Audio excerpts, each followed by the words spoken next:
ready for this? It's showtime.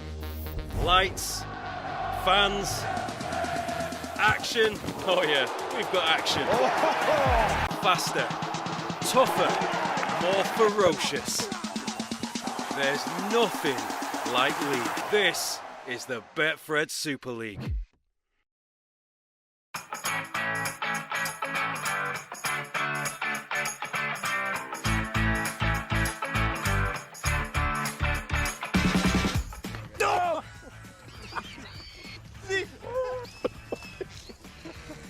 Got me here.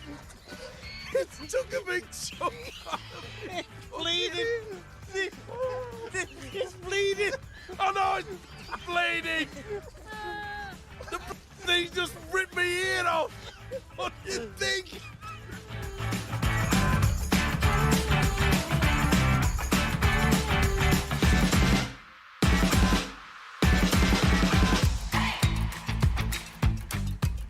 Hello, everyone. I've some great news for you. The boys are back in town, so welcome along to this long-awaited edition of Eddie and Stevo, the podcast, supported by our friends at Betfred, sponsors of all that's good about the game of rugby league. Apologies, we've not been around just lately, but that's because of staff holidays. Now we're back, and we'll be right the way through to the end of the domestic season and all the way through the Ashes series as well. So let's get stuck into the chat right away. And Stevo, we're back at the most exciting time of the campaign, the grand final at Old Trafford, just 80 minutes away for the 4 teams left in the competition. So lots to talk about, as always. But first of all, let's catch up on what's been making the news while we've been away, Stevo. It's been busy. Well, it has been busy as far as I'm concerned, Eddie, but I don't have holidays. It's as simple as that. But I'm glad that you've had the sunshine, and I hope you didn't get burnt. Not at all, not at all. Very, very, very conservative these days with the 50 SPF, whatever that means. Anyway, look, people don't want to know about that. I'm afraid they want to know, though, about the end of the line for Salford after this season of huge disappointment. They haven't now applied for a Super League place. Heavily in debt, HMRC winding up orders have been postponed twice. They've had a points deduction for fielding weakened teams. The potential new owners look at odds with their supporter base, protests, pitch invasions at their final home game. What a sad way to go, Stevo. What awful way to go. Yeah, and it's an embarrassment for our sport. And the Rugby Football League should not have allowed the team to play this season. It was always going to be bad publicity, not just for a few weeks, Eddie, but all the way through the entire season. And all we're doing now is just say, well, we get rid of them. And then it's a whole new future. No, it's not. I wonder if they'll even survive in the Championship, Stevo, the way things are going. I know that they're trying to sign players in readiness for that, but will they fulfill next season? Well, I don't think so. I mean, where are they going to get the money from? They owe thousands all over the place. It's one thing saying, yeah, we got support, we got supporters, this, that, and the other. And it's no good saying, oh, well, we'll play in the Championship, this new organised thing that they've changed for next season. How on earth can they put their hand up and say, we want to be involved? Well, they are treating the events after that Wakefield defeat in the final home match of the season seriously. They're investigating multiple acts of what they call criminality. I mean, it was never going to end well, was it? We've been saying it all year. Never going to end well, this. No, and maybe some of the fans, sadly, decided to help themselves to something to remember Salford by. So the question now is who will replace them and which other teams will make up this 14-strong Super League in 2026? London. They've got Darren Lockyer now involved, along with Gary Hetherington. They've appointed Jason Demetriou as their head coach on a 3-year deal. That's a bit of a hint, isn't it, that he might be in? Well, you'd think so. They'd be in with a pretty good chance, especially now. Remember way back, Jason Demetriou, he was the man, right, that bought Lewis Dodd. He was the man that took him over to Australia, to South Sydney. Now they've told him he's gone. There's talk about the fact that Catalan Dragons want him to sign him. But Souths are claiming, well, if you want to sign him, we want a few pennies back because it cost us a fortune to sign him in the first place. Well, how can they do that? They've allegedly sort of ripped the contract up. They said he's at the end of the road as far as Souths are concerned. They've released him from his contract after just 6 appearances all year and all of them defeats. You're right, rumours are he's heading back to Super League with Catalan Dragons. You're right, Dimitriou signed him for the Rabbitohs. So is Lewis Dodd on his way to London, do you think? Who knows? He's a brand new coach. You and I, Eddie, we try our best to look into all these rumours, etc., and so forth. And we finish up. We don't get anywhere near what the truth is or whatever. It's just that I can't seem to grasp the fact that everything is now, shall we say, it may happen. This could be, this could that. Are we going to do exactly what we did with Salford before the season started? Are we going to find out before who these 3 new clubs are going to be? When are the people who are running our game, when are they going to let us, the fans, anybody, or the clubs to join in the new situation for next season? Well, they're saying, Stevo, that all the clubs will know their fate next month, which isn't bad. I mean, you know, I say next month. I really think that I mean later this month, October, which isn't bad. We'll have a lot of time then to prepare for the start of the new season. So it's imminent, the decisions. Yeah, but I just get confused. I'm sure most of the fans get confused. They keep telling us, Eddie, these things. It's going to be done. We're going to make a decision. I've never heard you lost for words in the past, but you were just a few seconds ago. Okay, who's going to come in then? Bradford? Bradford Bulls might come back, and surely whoever wins the York-Toulouse Championship Grand Final this Sunday will make it, or could they both make it? You know, because as well as the title, IMG grading points, only 0.25, but anyway, the points are there, they're at stake. So winning for either York or Toulouse could make a huge difference. Well, I hope that what you've just said, Eddie, will be and come to fruition. But I'm not all that confident about who's going to get there and who's going to be available. You'd have to say that London, they've already named their new coach, Jason Dimitriou, right?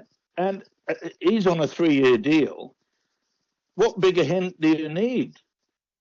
Everybody keeps saying in rugby league. In fact, remember years ago, IMG said, we need a team in London. So what did they do? They got rid of them before the season started. I know. Well, look, let's hope. And we're going to look at the grand finals now that are coming up on both sides of the world. Let's hope that we'll have a jamboree to end the current campaign and we'll kick off 2026 in much better mood and style than we are now. So we've mentioned Australia and Lewis Dodd's departure and South Sydney wanting money for him. We've got 20 odd days now, Stevo, before the start of the Ashes. And they seem still in chaos. James Tedesco now ruled himself out of the tour. He's best man at his brother's wedding. And other high-profile players have defected to other nations, haven't they? The build-up's not going well for Kevin Walters, is it? Not really, no. It's how can we put it? Maybe the Ashes series used to be for every Australian rugby league player the pinnacle of playing for your country in the Ashes or playing in the World Cup. Victor Radley, of course, is cancelled himself out of being selected for England in the Test series. He has been given a huge fine for being involved with negative reports in the media. Eastern Suburbs have fined him a record amount of $30,000, which will be donated to cancer research, which is one good thing to come out of it. And he'll be suspended for 10 games. So I'll give the man credit, is already told that it will not be coming over for the Ashes series because, and let's face it, it would have brought a lot of attention that we didn't need. And I think it was a brave decision by Victor Radley to do that. So he won't be playing for England either. So there are repercussions for both nations for what's going on in Australia. I'm sure it'll all come good in the end. And we will see the strength of the Kangaroos this very weekend, won't we? Because Melbourne Storm face Brisbane Broncos in the NRL Grand Final. Massive sellout as usual. Melbourne Storm all day, isn't it, Stevo? It's their title. Well, you'd think so. I mean, I thought that Penrith would have been odds-on favourites to beat the Brisbane Broncos last weekend, but it didn't turn out that way. They ran out of steam. They were leading. At half time, and it looked as though Penrith were going to go back to another grand final. But fair credit to the Brisbane Broncos. They've done it yet again in the fact that they've been behind the eight ball during the games, in the playoff games, and when it was needed in the second half, they've produced the goods, and it's going to be fantastic. It will be a great final, no two ways about it. But not even a Sydney club in there. Brisbane versus Melbourne. It's a cracker. It should be one of the great games, and I'm sure it will be. Looking forward to seeing it. And of course, we are at the business end of our season. 4 clubs now: Hull KR, Wigan, Leigh and St Helens, aiming for Old Trafford this very weekend. What a weekend we've just had, though, eh? Leigh, what a season Leigh Leopards have had. What a couple of years Leigh Leopards have had. One of the great stories of the competition. Yeah, and I think anybody in sport, they like an underdog. And Leigh have been that way virtually all through the season. You know, they were up and down at the start of the year, but they've come good at the right moment.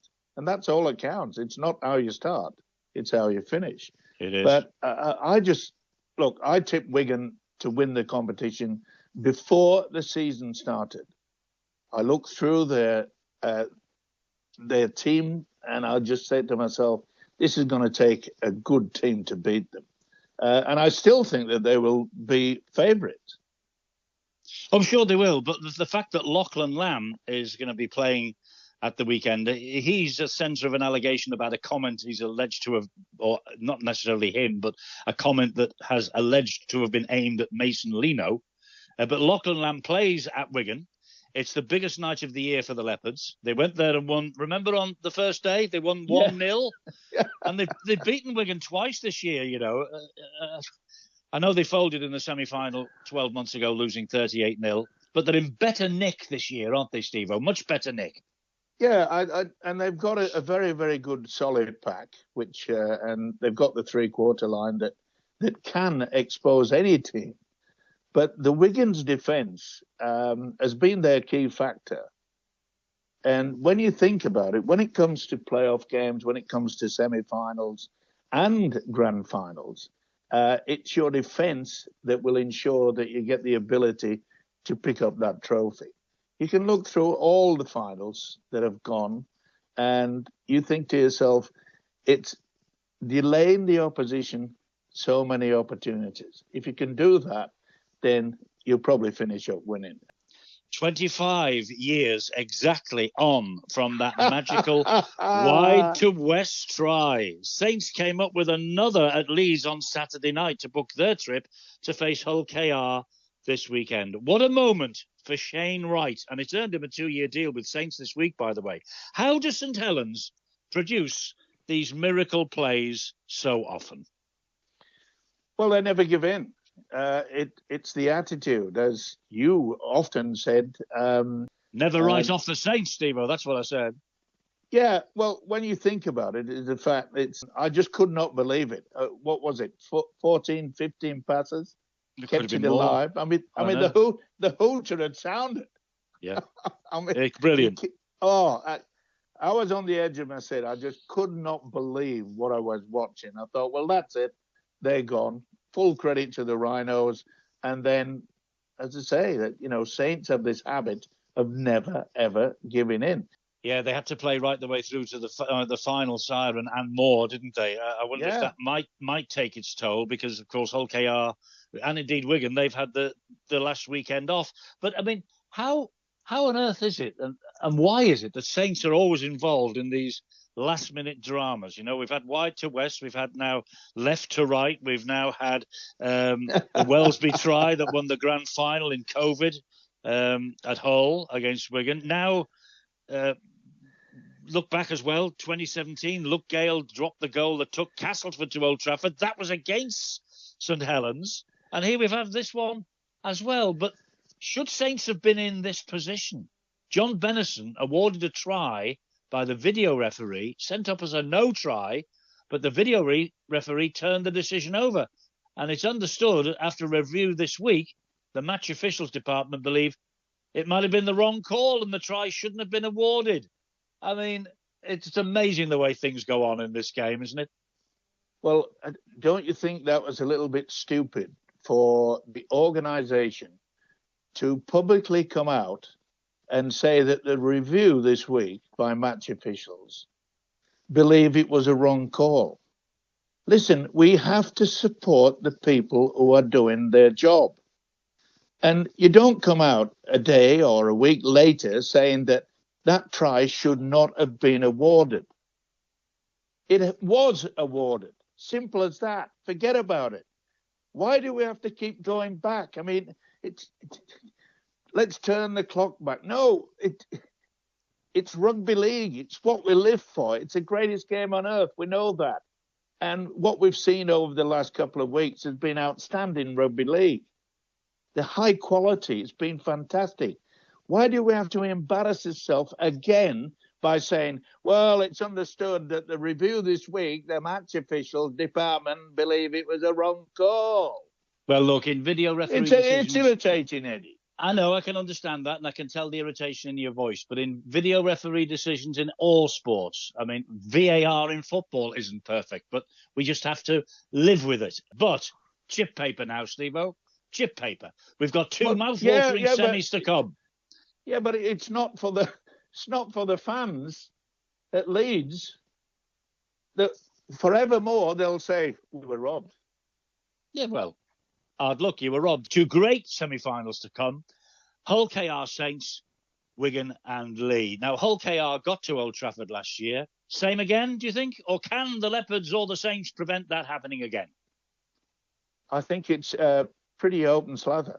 I don't think there's going to be any favourites because of the fact. My main concern is that Hull Kingston Rovers seem to struggle when they get into the last game. It happened. They were lucky at Wembley. We all agreed with that. It really should have been Warrington's trophy.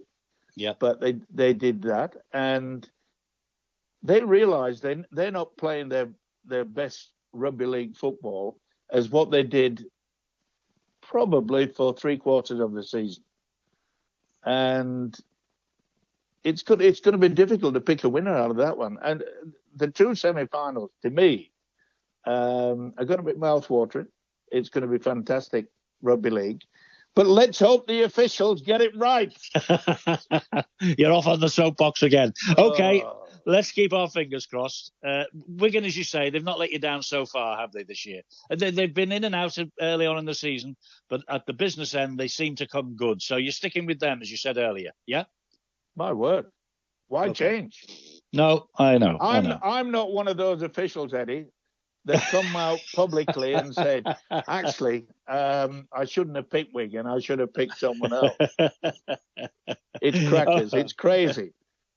Okay, look, in the week of the grand final, Man of Steel awards are handed out Tuesday night next week, I understand. Here come the runners and riders. Mikey Lewis, Jay Field, or Jake Connor for the big one. Now, Lewis would follow the likes of Paul Sculthorpe as the only other man to win it 2 years in a row. He'll join Andy Farrell, Ellery Hanley and Sam Tompkins as a multiple winner if it happens. Is he the favourite, or is it going to be Jake Connor? What would that do for his Ashes chances should he win it? And Jay Field might just come from left field, mightn't he? I think Jay Field will, if you must know. Do you? I think, yes, I really do. I think that, People are going to say you're a Wigan fan, Stevo. well, if I tip them, it's difficult not to avoid the fact that I'm a fan. I'm a fan of rugby league, Eddie, as you well know. I know. And I look at the setup of what they do, what players they've got, but most importantly, it's what players they've got backup. When one of the stars or two of the stars get injured, having that backup to put them on that field of play and still continue to win. That's where I pick. That's when I make my selection before a season starts. I understand. I look through and I'm thinking to myself, it's going to take a great team to beat Wigan this year. Yeah. Yeah, I can follow that. But this award, the Man of Steel, if you remember when we were on the panel that picked it, it's for the player who has had the most influence on the season. Now, you're not telling me that Mikey Lewis or Jay Connor have had less influence on 2025 than Jay Field, are you? No. All I'm saying is you asked me to select who I think will win it, and I came up with Jay Field. Okay. That's only my opinion. This is why we used to sit in that little room until the midnight hour trying to sort out who'd won the Man of Steel award, because you fancied another drink and you wouldn't let anybody go home. Are you accusing me of creating a drink-a-thon? Oh, I'm accusing you of creating confusion, which you did. let me just say this, Eddie, is that if any of those three players was selected to pick up the award, then I would have no qualms about it whatsoever. No. Those three players have had a tremendous season, and that's important as well. It isn't as though that they've come from, 10 furlongs back. They've been at the forefront of controlling things out on the field of play, displaying wonderful ability. And I'm pleased that they've Lewis, Field, Connor, that they've been selected, because I think those are the three players who have been instrumental for their side to be where they are at the end of the season. Okay, on to the Coach of the Year. Willie Peters, who is the current Coach of the Year, Mac Pete, Adrian Lamb. Now, I can't argue with any of them, but I thought Darryl Powell might have got a run. Even Paul Rowley, Stevo, for the job he's done in these most difficult circumstances in the Salford club. But it is a reward for excellence, isn't it? So I suppose Willie Peters should retain the crown. I think it's going to be difficult to select. If Adrian Lamb gets Lee to the grand final, I think I'll go for Adrian Lamb. But you'd have to say that Pete would be the favourite. You see, you're a Wigan fan. You're definitely a Wigan fan. You want Jay Field to win Man of Steel. You want Wigan to win the title. And now you're picking Mac Pete as the Coach of the Year. Don't tell me you're not a Wigan fan. I can't seem to get it across to you, Eddie, that I don't have a favourite team. I can hear everyone screaming at wherever they pick this podcast Look, up Darryl now. Powell has done a great job, right? A lot of people thought that when he got sacked at Warrington that he would go downhill. He hasn't. He's done a great job at Wakefield, right? Paul Rowley, you've just got to say one thing about him. How he has kept his nerve, the ability to keep going against a lot of interference. He's done a great job. We understand that. Willie Peters, fantastic. Simple as that. Consistent. And it's going to be difficult. But as it is with all awards, some people will complain. You especially. I'm going to take my life in the hands again now here. Young Player of the Year, 4 nominations here. Hull's Lewis Martin, Super League's top try scorer. Wigan's Junior Nsemba, St Helens Harry Robertson, Huddersfield's George Flanagan Jr. also nominated. Now, look, if you say Junior and December's going to win this, there'll be a riot. It's got to be Martin, hasn't it? 30 tries in 32 appearances in the dream team. It's got to be him. For once, I agree with you, Eduardo. Yeah, flags up. Black and white flags raised all over the north of England. I think Lewis Martin has had a tremendous season. You know, to finish up the top try scorer, that is extremely difficult. I'm not taking anything away from the other people who have been nominated, should I say. But 30 tries in 32 appearances. Wow. Yeah, that deserves something. Yeah, and he's come from nowhere, hasn't he, this year? He's absolutely come from nowhere. So, you know, Young Player of the Year, I think that's maybe nailed on. And he'll follow the likes of Ben Crooks, Richard Whiting, Sean Briscoe and Richard Horne, who've won the award previously. So they do something right with the youngsters up in the northeast, don't they? In the city of Kingston upon Hull, they do. Oh, they've been doing that for years, Eddie. Yeah. They when you talk about development at junior level, the two Hull clubs have probably been the forerunners of ensuring that, you know, not just playing in the old A team, as we used to call it in those days. It's the fact that your ability for your coaches to produce so many players to come through and finish up in the top grade. That's why I'm always fearing the fact that junior development and amateur clubs are not being helped in finance to get and attract more and more youngsters to play our great game. And that's the most important thing as far as I'm concerned. It's great, grand finals or whatever, I enjoy them. But I enjoy more when I see amateur clubs not being closed down, but being created. And that's what we've got to look for the future. Indeed so. Well said. Okay, look, we're back, and you've caused more and more controversy in 30 minutes or so this week than I think I've ever heard in my life. You're a Wigan fan, and you've got everyone from Wigan winning every award that's coming up, apart from the Young Player of the Year. We'll see if it all works out, and we'll talk about it all again next week. Looking forward to the semi-finals, though. Roll on, eh? Roll on. Get those tellies tuned in and watch every single minute, or get yourselves along to the grounds. Yeah, it should be fascinating. And I send out a plea to you people out there who are going to officiate this wonderful game of rugby league. Make sure you get it right. Everyone in the country says hear to that. Good on you, Stevo. Talk again in a week's time when we will see if your predictions have come true. It's like talking to Mystic Meg, this. It really is. Take care, top man. Thanks, Stevo. All the best.